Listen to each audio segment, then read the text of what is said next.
Bonjour à tous, c'est Gilles Mansillon et je viens à vous aujourd'hui pour discuter d'un sujet qui cause beaucoup qui a fait couler beaucoup d'encre et il s'agit la deuxième venue du Christ. C'est-à-dire que le Christ, en tant que Seigneur céleste, s'est incarné sur terre et à la fin de sa vie, il a annoncé qu'il reviendrait. Donc bon, moi j'ai eu pas mal d'expériences personnelles, je connais assez bien ce maître ascensionné. Puis un jour, étant en conversation avec mon maître guide, je lui ai parlé, je me posais la question là-dessus.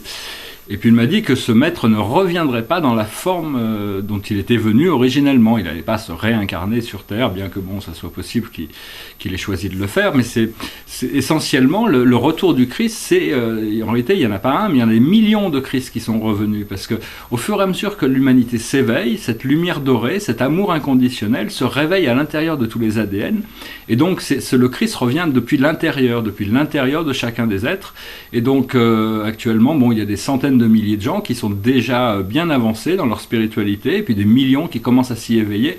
Et donc, très rapidement, cette présence, une fois que la présence sera assez forte, les voiles vont tomber et les maîtres ascensionnés pourront revenir ici vivre avec nous pour nous enseigner plus directement.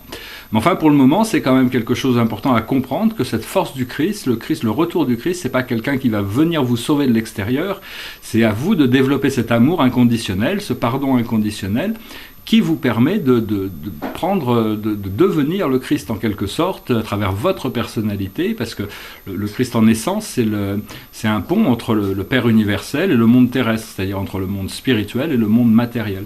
Donc tout ça c'est des choses qui vont se développer progressivement, mais enfin c'était important de savoir que on a tous ces pouvoirs, et donc c'est très important de cultiver la lumière en nous, de cultiver cette présence en nous, présence du divin, et se réveiller à qui nous sommes vraiment, cette âme divine qui a quand même besoin de prendre le contrôle de notre vie pour pas se laisser trop détourner de notre mission spirituelle par l'ego et puis les forces de l'obscurité. Voilà, donc cette lumière est déjà en vous, donc elle est déjà en nous, nous sommes un dans cette lumière, et donc nous allons bientôt pouvoir trouver des moyens de manifestation qui vont devenir de plus en plus évidents pour le monde et qui vont manifester ce retour, cette nouvelle venue du Christ qui sera bientôt évidente. Merci beaucoup, je vous souhaite une excellente journée, namasté.